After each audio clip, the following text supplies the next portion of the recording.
अस्सलाम वालेकुम जी, good evening. आज का जो हमारा टॉपिक है वो है Millikan's oil drop method. Millikan's oil drop method ये एक एक्सपेरिमेंट था, ये एक मेथड था जो कि मिलीकन्स ने 1909 में परफॉर्म किया था। इससे इन्होंने इलेक्ट्रॉन पे जो चार्ज है उसको कैलकुलेट किया था। ठीक है जी, तो ये टॉपिक का नाम भी बन जाता है Millikan oil drop method for determining the charge on electron. ठीक है जी, सबसे पहले हम इस जो मेथड है इसकी जो अंदर कंस्ट्रक्शन है उसको नोट कर लेते हैं, उसको समझ लेते हैं। ठीक है ना, उसके बाद हम इसकी वर्किंग देख लेंगे। तो कंस्ट्रक्शन पहले हम देखते हैं जी।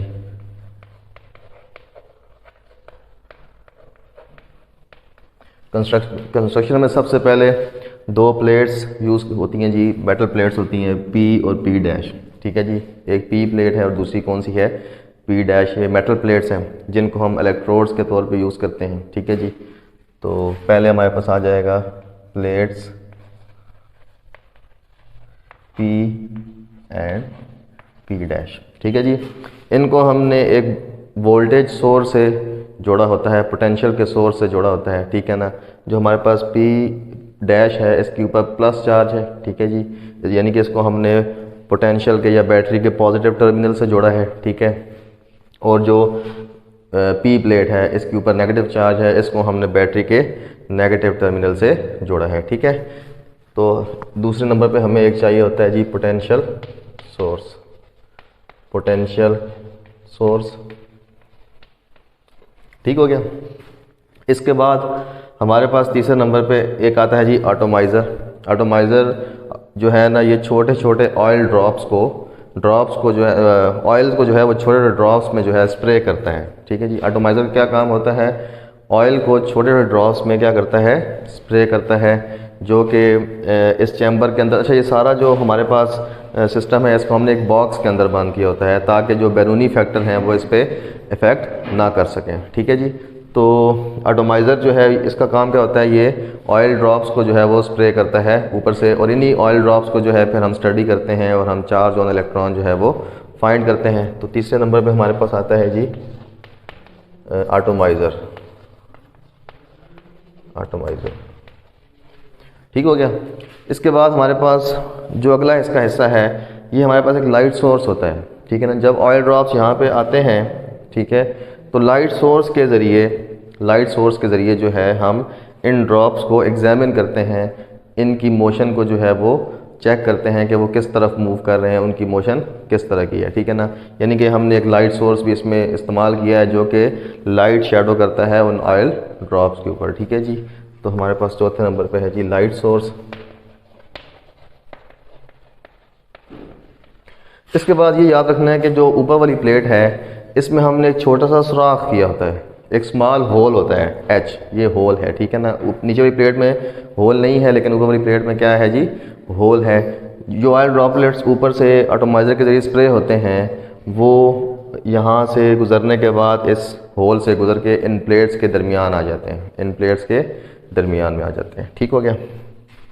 आगे हमारे पास ये आपको डॉटेड लाइन से एक सर्कल नज़र आ रहा है, ये हमारे पास माइक्रोस्कोप है, जो कि आप ये समझ लें कि अगर ये 3 डायमेंशनल पिक्चर हो तो इस सारे सिस्टम की दूसरी तरफ ये माइक्रोस्कोप पड़ी है, जिसके ज़रिए हम इन ऑयल ड्रॉप्स को क्या करते हैं, एग्जामिन करते हैं। लाइट सोर्स तो रोशन करते हैं इस जगह को, और हम इस माइक्रोस्कोप के ज़रिए जो है ना क्या करते हैं, इन ऑयल ड्रॉप्स को एग्जामिन करते हैं, उनका मुआयना करते हैं।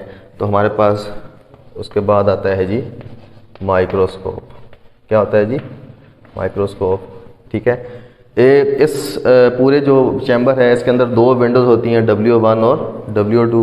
W1 में जो है हमने लाइट सोर्स रखा होता है। ठीक है ना, लाइट वहाँ से आ रही होती है विंडो 1 से, और W2 जो है इस यहाँ से हमने इन दोनों प्लेट्स को जो है वो पोटेंशियल के ज़रिए या बैटरी के ज़रिए हमने जोड़ा होता है।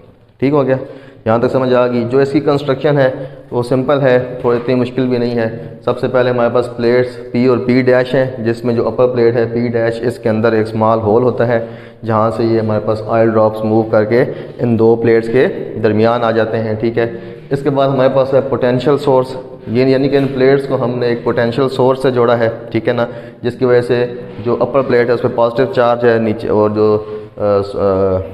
लोअर प्लेट है उस पर नेगेटिव चार्ज। एक एटॉमाइज़र है, एटॉमाइज़र के ज़रिए हम ऑयल ड्रॉप्स को क्या करते हैं, स्प्रे कर लेते हैं, ठीक है ना। और इन्हीं ऑयल ड्रॉप्स को फिर जब ये नीचे इस होल से गुजरते हैं तो इस लाइट सोर्स की मदद से हम क्या करते हैं, उनका मुआयना करते हैं, ठीक है जी। लाइट सोर्स है फिर हमारे पास जो कि लाइट थ्रो करता है इन ऑयल ड्रॉप्स के ऊपर, और फिर हमारे पास है माइक्रोस्कोप। इन माइक्रोस्कोप के ज़रिए जो है हम ऑयल ड्रॉप छोटा होता है तो उसका हम क्या करते हैं, मुआयना करते हैं माइक्रोस्कोप के ज़रिए, उसको मैग्नीफाई करके। आगे समझ ठीक हो गया जी। चलें अगले स्टेप में हम इसकी वर्किंग देख लेते हैं कि ये किस तरह वर्क करता है। ये तमाम जो ऑपरेटर्स हमने सेट किया है, जो या मिलिकन ने जो ऑपरेटर सेट किया था, इसकी वर्किंग क्या थी। सबसे पहले आप देखें, जब आप पोटेंशियल डिफरेंस अप्लाई करते हैं, पोटेंशियल डिफरेंस अप्लाई करते हैं तो यहाँ पे पॉजिटिव ये हाई पोटेंशियल पे होता है ये वाला पॉइंट, और ये वाला लो पोटेंशियल पे। इस पे पॉजिटिव चार्ज आता है और इस पे नेगेटिव। इस चार्ज की वजह से जो है वो इलेक्ट्रिक फील्ड क्रिएट हो जाती है। क्या पैदा हो जाती है जी, इलेक्ट्रिक फील्ड। पॉजिटिव चार्ज की अपनी इलेक्ट्रिक फील्ड होती है, नेगेटिव चार्ज की अपनी। समझ आ गई। और ये बात आपने याद रखनी है, ये पहले हम डिस्कस करना भूल गए। जो दो प्लेट्स हैं इनके दरमियान जो ये डिस्टेंस है ये वाला, समझ आ गई। यानी कि दो प्लेट्स का जो डिस्टेंस है वो कितना है, डी के इक्वल। कितना है जी, डी के इक्वल, ठीक है। हमने पोटेंशियल ग्रेडियंट का टॉपिक जो पढ़ा था उसमें हमने कुछ इस तरह की इक्वेशन निकाली थी। हमारे पास आता था जी delta V is equal to, हमारे पास क्या आया था जी, माइनस ई इंटू डी, ठीक है। ये इक्वेशन थी। इससे आप ई की वैल्यू निकालें तो वो आपके पास आई थी minus delta we over D, ठीक है। अगर इसी पोटेंशियल ग्रेडियंट के टॉपिक को हम इस्तेमाल करें, इस नेगेटिव को हम इग्नोर करते हैं क्योंकि नेगेटिव साइन जो है वो ये बताता था कि जो इलेक्ट्रिक फील्ड की जो हमारे पास डायरेक्शन होती है वो अलॉन्ग द डिक्रीजिंग पोटेंशियल होती है, ठीक है। इलेक्ट्रिक फील्ड की जो डायरेक्शन होती है वो क्या होती है, अलॉन्ग द डिक्रीजिंग पोटेंशियल। यानी कि माइनस साइन मैग्नीट्यूड को नहीं बताता, सिर्फ इलेक्ट्रिक फील्ड की डायरेक्शन को बताता। तो हम अभी सिर्फ मैग्नीट्यूड को कंसिडर कर रहे हैं, तो हम क्या करते हैं, इस नेगेटिव को इग्नोर करते हैं, ठीक है जी। अगर हमने पोटेंशियल डिफरेंस अप्लाई किया है यहाँ पर वी, क्या अप्लाई किया जी, वी। पोटेंशियल डिफरेंस हमने क्या अप्लाई किया जी, वी। हमने पोटेंशियल डिफरेंस अप्लाई किया है, ये W2 विंडो है, ठीक है जी। तो इसकी वजह से जो इलेक्ट्रिक फील्ड पैदा क्रिएट होगी वो हमारे पास इक्वेशन क्या आ जाएगी जी, E is equal to delta V की जगह अब क्या आ जाएगा, सिर्फ वी आ जाएगा। सिर्फ क्या आ जाएगा, वी, क्योंकि हमने पोटेंशियल अभी वी अप्लाई किया है, ठीक है ना। तो ये आ जाएगा वी, और जो इनके दरमियान डिस्टेंस है प्लेट्स के दरमियान वो कितना है जी, डी। कितना है जी, ये आपके पास आएगी इक्वेशन नंबर 1। ये आपके पास आ गई इक्वेशन नंबर 1। ये पोटेंशियल आपने अप्लाई कर दिया, ठीक है जी। अच्छा देखें, हम कहते हैं जी अभी हमने पोटेंशियल फ़िलहाल अप्लाई नहीं किया, ठीक है ना। पोटेंशियल अप्लाई करने से पहले वाली कंडीशन को डिस्कस करते हैं। हमने यहाँ से ड्रॉपलेट्स जो हैं वो क्या किए, स्प्रे किए, ठीक है ना। एटॉमाइज़र ने ड्रॉपलेट्स क्या किए, स्प्रे किए। अब देखें ये ड्रॉपलेट्स जो हैं वो नीचे की तरफ आएंगे। नीचे की तरफ क्यों आएंगे, अपने वेट की वजह से, ग्रेविटेशनल फोर्स की वजह से, अपने वेट की वजह से नीचे की तरफ आएंगे ना, ठीक है। हम यहाँ से कोई भी चीज़ फेंकते हैं तो वो नीचे जाती है ना ज़मीन की तरफ, अपने वेट की वजह से, ठीक है ना। और जब अच्छा ये ड्रॉपलेट्स जब निकलेंगे, ठीक है ना, इनमें कुछ पॉजिटिव चार्ज के ड्रॉपलेट्स होंगे, कुछ होंगे नेगेटिव चार्ज के, कुछ होंगे पॉजिटिव चार्ज के और कुछ होंगे नेगेटिव चार्ज के। तो हमने वो वाला ड्रॉपलेट सेलेक्ट करना है जिस पे नेगेटिव चार्ज होगा, जिस पे क्या होगा, नेगेटिव चार्ज। वो हमें पता कैसे लगेगा किस पे नेगेटिव चार्ज है, वो जब हम इलेक्ट्रिक फील्ड अप्लाई करेंगे ना, जब हम इलेक्ट्रिक फील्ड अप्लाई करेंगे, ठीक है ना। तो जब हम पोटेंशियल डिफरेंस अप्लाई करेंगे, इन यहाँ पे इलेक्ट्रिक फील्ड क्रिएट होगी जिसकी वजह से, ठीक है ना। पोटेंशियल डिफरेंस क्या करता है, इलेक्ट्रिक फील्ड पैदा करता है ना, समझ आ गई। तो जब हम पोटेंशियल डिफरेंस अप्लाई करेंगे तो इलेक्ट्रिक फील्ड जब क्रिएट होगी तो जो चार्ज पॉजिटिव प्लेट की तरफ जाएगा ना, जो ड्रॉपलेट जो है वो पॉजिटिव प्लेट की तरफ ऊपर की तरफ जाएगा, ऊपर की तरफ मूव करेगा, ठीक है ना। तो इसका मतलब है उसके ऊपर नेगेटिव चार्ज है। आगे समझ, ठीक है ना। फिलहाल हमने पोटेंशियल जो है वो अप्लाई नहीं किया, ठीक है ना। और ड्रॉपलेट मूव कर रहे हैं under the action of gravity, ठीक है ना। अपने वेट की वजह से मूव कर रहे हैं, किस तरफ मूव कर रहे हैं, डाउनवर्ड मूव कर रहे हैं। उनमें से एक ड्रॉपलेट हमने सेलेक्ट कर लिया, एक ड्रॉपलेट हमने ये सेलेक्ट कर लिया। अब ये यहाँ पे जब इस होल से गुजरेगा तब भी ये पॉजिटिव, ये ऊपर से नीचे वाली प्लेट की तरफ आ रहा होगा, ठीक है ना। ऊपर से नीचे वाली प्लेट की तरफ आ रहा होगा। और इस पर फोर्स कौन सी लग रही होगी, इस पर फोर्स इसके वेट के बराबर लग रही होगी, या फोर्स लग रही होगी F ग्रेविटेशनल, ठीक है जी। F ग्रेविटेशनल वो किसके बराबर होगी, इसके मास के बराबर होगी, और किसके बराबर होगी, ग्रेविटेशनल एक्सेलरेशन जी के, ठीक है ना। कौन सी फोर्स लग रही है, इसके वेट के बराबर ना। तो वेट किसके बराबर होगा, mg के बराबर होगा। आगे समझ के नहीं आई, ठीक है ना। इसको हम कहते हैं जी इक्वेशन नंबर 2। क्या कह रहे थे जी, इक्वेशन नंबर 2। ठीक है, अच्छा अब देखें हम क्या करते हैं, जैसे ये ड्रॉपलेट यहाँ पे आता है, नीचे गिर रहा है, हम इसको माइक्रोस्कोप से एग्जामिन कर लेते हैं। हम उसी टाइम पे जो है, उसी टाइम पे हम क्या करते हैं जी, अच्छा ये इसका वेट अब नीचे की तरफ जा रहा है, ठीक है ना, इसका वेट किस तरफ है, नीचे की तरफ। हम इलेक्ट्रिक पोटेंशियल अप्लाई करते हैं, ठीक है ना, जिससे इलेक्ट्रिक फील्ड क्रिएट होती है। अब इलेक्ट्रिक फील्ड की वजह से इस पर फोर्स लगेगी। कौन सी फोर्स लगेगी, हमने पढ़ा था ना पीछे इलेक्ट्रिक फील्ड ड्रॉप में, E इज इक्वल टू होता है फोर्स पर यूनिट चार्ज। ठीक है, यहाँ से फोर्स किसके इक्वल आ जाएगी, F E is equal to Q into E आ जाएगा। आगे समझ के नहीं आगे। तो जैसे ही हम पोटेंशियल डिफरेंस अप्लाई करेंगे तो यहाँ पे पॉजिटिव चार्ज और यहाँ पे नेगेटिव चार्ज, तो इलेक्ट्रिक फील्ड जो क्रिएट होगी इलेक्ट्रिक फील्ड की वजह से, ये क्योंकि इसके ऊपर नेगेटिव चार्ज है, तो ये जो नेगेटिव प्लेट है ये इसको क्या करेगी, रिपेल करेगी ना। नेगेटिव प्लेट इसको क्या करेगी, रिपेल, और पॉजिटिव प्लेट इसको क्या करेगी, अट्रैक्ट। तो ये क्या करेगा, अपने वेट से अपोजिट डायरेक्शन में मूव करना शुरू कर देगा। ऐसे ही होगा ना, यानी कि ये ऊपर की तरफ मूव करना शुरू कर देगा। जो ऊपर की तरफ फोर्स लग रही है वो कौन सी लग रही है, QE। F इलेक्ट्रिक वो क्या है जी, FE।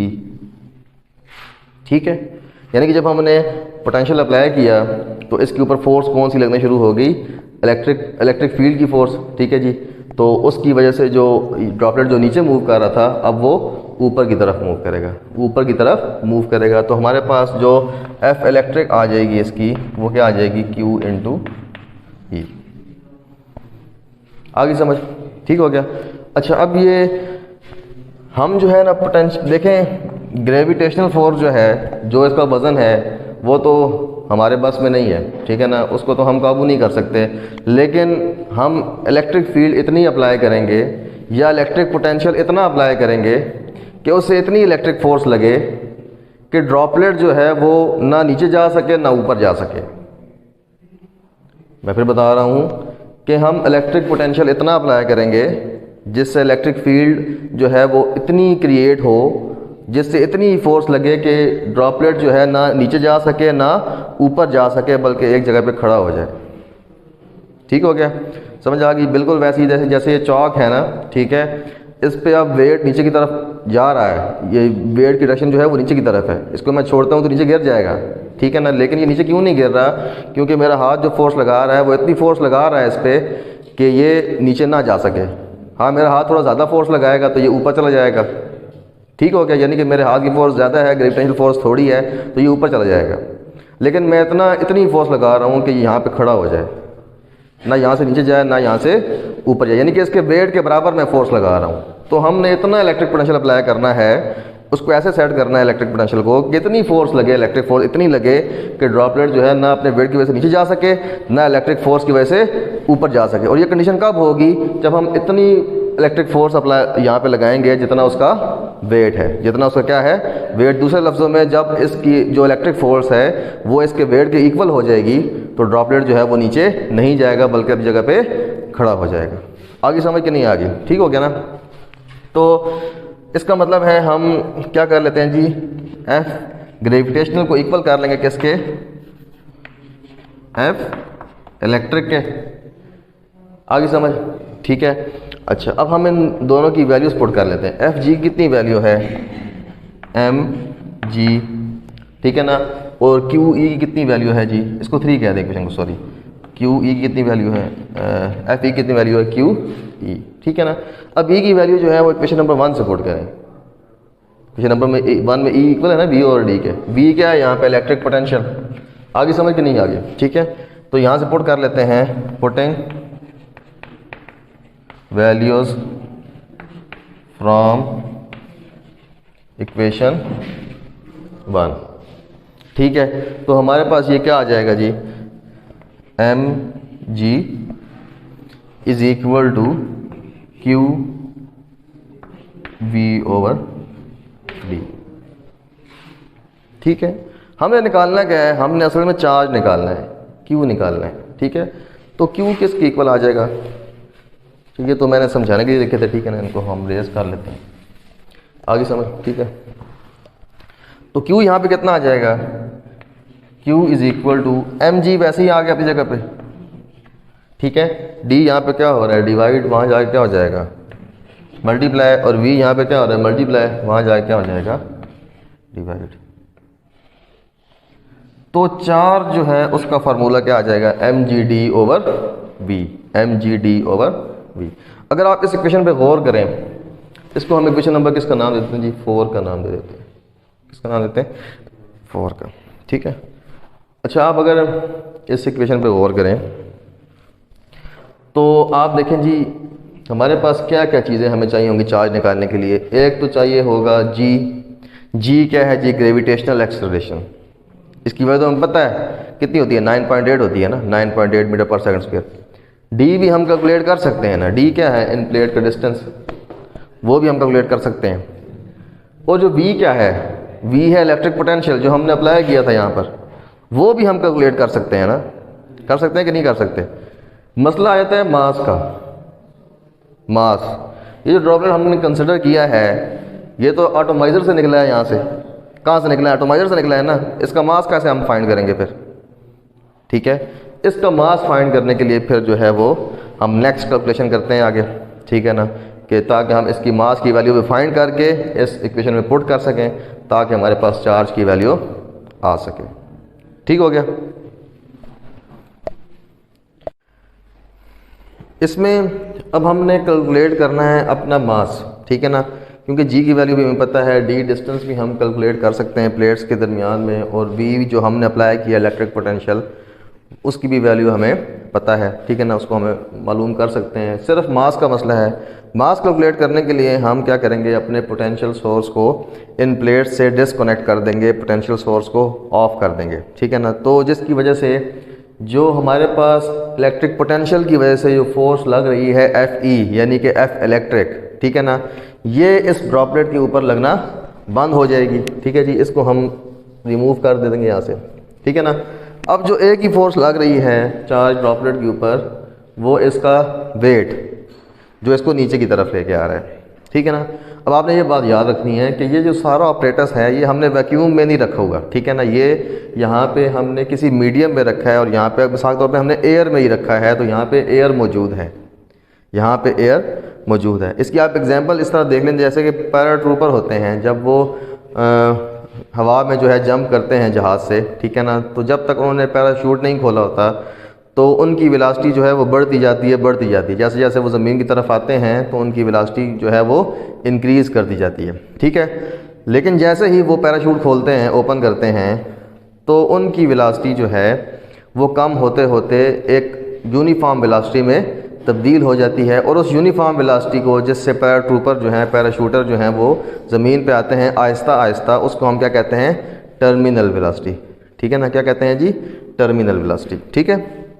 अब ये भी जब ड्रॉपलेट जो है यहाँ से नीचे वेट की वजह से नीचे आएगा, ठीक है ना, तो एयर फ्रिक्शन इसको ऊपर की तरफ मूव करवाएगी, ठीक है ना, जिसको हम क्या कह देंगे ड्रैग फोर्स। क्या कह देंगे जी ड्रैग फोर्स, यानी कि इसके ऊपर जो है वो ड्रैग फोर्स अमल कर रही होगी इस ड्रॉपलेट के ऊपर। एक तो वेट नीचे की तरफ अमल कर रहा होगा, और अब जो दूसरी फोर्स इस पे अमल कर रही है वो कौन सी फोर्स कर रही है जी ड्रैग फोर्स, FD। ठीक हो गया। तो ड्रैग फोर्स जैसे जैसे नीचे की तरफ आएगा ड्रैग फोर्स बढ़ती जाएगी, ठीक है ना, और एक वक्त आएगा जब ड्रैग फोर्स और वेट इसका इक्वल हो जाएंगे, ठीक है, और जो हमारा ड्रॉपलेट है वो यूनिफॉर्म स्पीड के साथ टर्मिनल स्पीड या टर्मिनल वेलोसिटी के साथ जो है वो नीचे आना शुरू हो जाएगा, मतलब आहिस्ता आहिस्ता नीचे आना शुरू हो जाएगा, ठीक है ना। तो ड्रैग फोर्स जो है वो आपने फर्स्ट ईयर के 6th चैप्टर में इसका फार्मूला पढ़ा था ड्रैग फोर्स का, जो एयर की वजह से हम उसका फार्मूला लिखते हैं, जो एयर की वजह से किसी बॉडी पे लगती है, FD हमारे पास होता था 6 पाई ईटा RBT, ठीक है जी, 6 पाई ईटा RBT। ये VT जो है ये V टर्मिनल, यानी कि ड्रैग फोर्स लगने से जो यूनिफॉर्म स्पीड जो अटेन करेगा ये ड्रॉपलेट, इसको हम कह देंगे टर्मिनल स्पीड या टर्मिनल वेलोसिटी। ठीक हो गया। तो टर्मिनल वेलोसिटी जब इसको अटेन कर लेगा, उस वक्त जो ड्रैग फोर्स होगी वो इस वेट की इक्वल होगी ना, यानी कि जब तक ड्रैग फोर्स इक्वल नहीं होगी वेट के, तब तक इसकी वेलोसिटी, ड्रॉपलेट की वेलोसिटी जो है वो यूनिफॉर्म नहीं होगी। तो जैसे ही हमारे पास टर्मिनल ड्रैग फोर्स जो है वो वेट के इक्वल आ जाएगी, तो ये जो ड्रॉपलेट है ये यूनिफॉर्म वेलोसिटी से नीचे आएगा, ठीक है ना।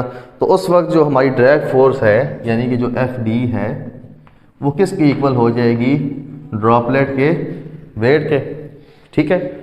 तभी तो टर्मिनल स्पीड आएगी ना हमारे पास, ठीक हो गया। और टर्मिनल इस ड्रैग फोर्स का जो हमारे पास वैल्यू है, इसके जो फार्मूला है इसको यहाँ पे पुट कर लेंगे तो हमारे पास आएगा 6 pi eta RBT is equal to M into G. अब 6 पाई तो इसमें कांस्टेंट है, इसको हम कहते हैं कोएफिशिएंट ऑफ विस्कोसिटी, ठीक है ना। अब ये एयर है हमारे पास मीडियम, तो coefficient of viscosity of air ये भी कांस्टेंट है। R जो है ये इस ड्रॉपलेट का रेडियस है, ठीक है ना। और VT क्या है, इसकी टर्मिनल वेलोसिटी जो कि ड्रैग फोर्स के अमल करने के बाद इसने अटेन की है, ठीक है ना। M क्या है, मास ऑफ ड्रॉपलेट, और G क्या है, ग्रेविटेशनल एक्सेलरेशन, ठीक हो गया। और ये हम तमाम कोशिश जो कर रहे हैं ये इस मास को फाइंड करने के लिए हम कर रहे हैं, ठीक हो गया। अब देखें ये ड्रॉपलेट जो है ये हमारे पास स्फेरिकल फॉर्म में, किस फॉर्म में जी, स्फेरिकल फॉर्म। जैसे आपके पास फुटबॉल होता है वो स्फेयर होता है, ठीक है ना। तो ये ड्रॉपलेट भी क्या है, स्फेरिकल फॉर्म में। तो आपने एक रिलेशन पढ़ा होगा, इसको हम इक्वेशन का नाम देते हैं जी ए का नाम दे देते हैं, क्या जी, ए का, ठीक है ना। आपने एक रिलेशन पढ़ा है, हमने पढ़ा है जी जो हमारे पास डेंसिटी होती है, डेंसिटी इज इक्वल टू क्या होता है जी, मास डिवाइड बाय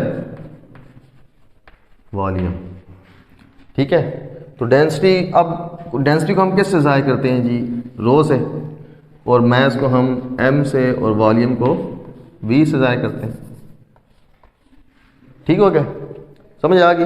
अब यहाँ से अगर आप मास की वैल्यू निकाल लें तो वो क्या आ जाएगी, density multiply volume, density multiply volume, ठीक हो गया।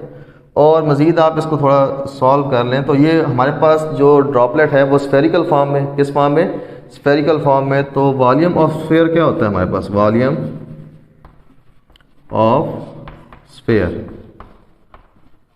वो हमारे पास होता है V is equal to 4/3 pi R cube, 4/3 pi R cube, ठीक है ना। ये तो पढ़ा था अभी छोटी क्लासेस में। आप ये जो V की वैल्यू है यहाँ पे पुट कर दें, ठीक हो गया। तो हमारे पास मास कितना आ जाएगा जी, rho into 4/3 pi R cube, ठीक हो गया। ये जो मास की वैल्यू है ना ये वाली, इसको यहाँ पे पुट कर दें आप इक्वेशन नंबर A में, ठीक है ना। Put in A, put in A, तो आपके पास क्या आ जाएगा जी, 6 pi eta R VT is equal to M की वैल्यू कितनी है जी, 4/3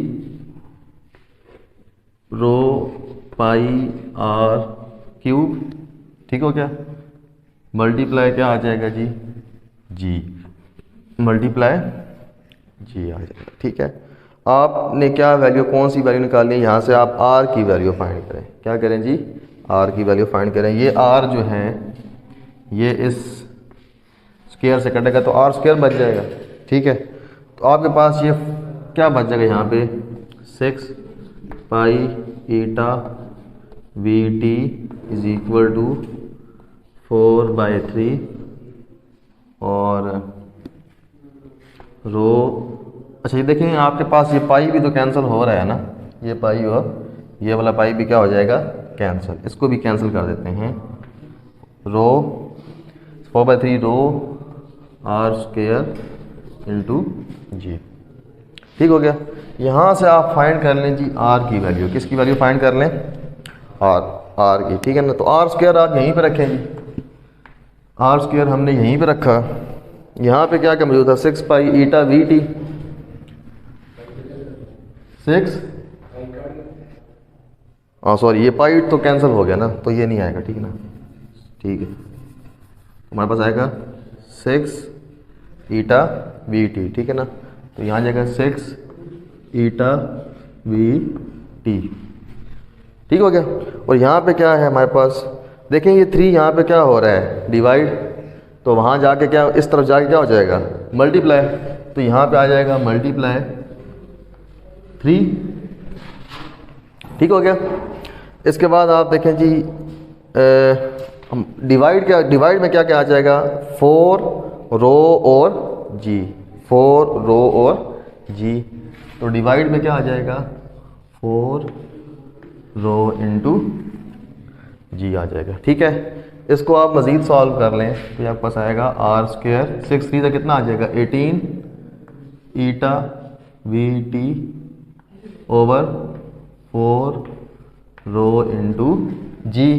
ये कैंसिल हो सकते हैं ना, ये 2 9 ज़ा 18 और 2 2 ज़ा 4, तो आर स्क्वायर कितना आ जाएगा 9 ईटा we T over 2 rho into जी। ठीक हो गया जी। अब आप देखें यहाँ पे आपके पास eta coefficient of viscosity, terminal velocity, ठीक है ना, और ये रो इसकी डेंसिटी एयर की, ठीक है जी, और जी क्या है हमारे पास ग्रेविटेशनल एक्सेलरेशन। ठीक हो गया। आप इनकी वैल्यू यहाँ पे पुट करेंगे और वैल्यू निकालेंगे किसकी, आर की। आर स्क्वायर की वैल्यू आएगी ना, आखिर में आपने अंडर रूट ले लेना है, जो भी आंसर आएगा तो वो आपके पास आर की वैल्यू आ जाएगी। ठीक हो गया। वो जो आर की वैल्यू आएगी वो आप पुट कर देंगे इस इक्वेशन में, इस इक्वेशन में पुट कर देंगे, ठीक है ना। तो वहाँ से आप किसकी वैल्यू फाइंड कर लेंगे, मैथ्स की, ठीक है ना। जी यहाँ पे क्या है मल्टीप्लाई हो रहा है, वहाँ जाकर डिवाइड हो जाएगा ना, ठीक है। और जो मैथ्स की वैल्यू आएगी पुट करने के बाद उसको आप इस इक्वेशन में पुट करके कौन सी वैल्यू फाइंड कर लेंगे, चार्ज की, ठीक है ना। और मिलीकन ने जो हमारे पास ये एक्सपेरिमेंट किया था वो चार्ज की वैल्यू फाइंड करने के लिए किया था। तमाम वैल्यूज पुटिंग करने के बाद जो कैलकुलेशन आई थी मिलीकन के पास, उसके पास जो रिजल्ट आया था, जब उसने एक ड्रॉपलेट पे चार्ज निकाला और फिर बाकी ड्रॉपलेट्स भी उसने कंसिडर किए और उन पे भी चार्ज फाइंड किया, तो उसने देखा कि जो हमारे पास रिजल्ट में चार्ज की वैल्यू आती थी वो आता था इंटीग्रल मल्टीपल ऑफ एक नंबर आता था उसके पास। कौन सा नंबर था, वो था जी 1.6 इंटू 10 पावर -19, ठीक है ना। चार्ज यूनिट क्या होता है, कूलम, तो कूलम लगा देते हैं। ठीक हो गया, समझ आ गई। तो उसने जब चार्ज फाइंड किया तो किसी के पास किसी ड्रॉपलेट के ऊपर कितना चार्ज आता था, 2 मल्टीप्लाई ये नंबर, ठीक है ना, जो भी आंसर आता है, ठीक है ना।